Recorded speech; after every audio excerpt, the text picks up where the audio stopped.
This is how to factory reset, hard reset. This is the Kyocera, this is the Cadence, or the S2720. All right, let's get started. We're going to have the device powered off. With the device powered off, this is the end button, but I'll call it the power button. We're going to hold down power and volume down. Hold volume down first and then press power. We're going to let go of power or my thumb as soon as we see the Kyocera logo right there.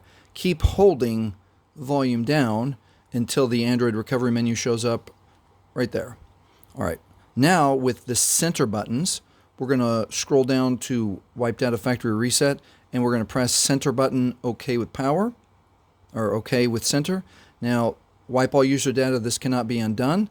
We're going to scroll down once, press center for yes.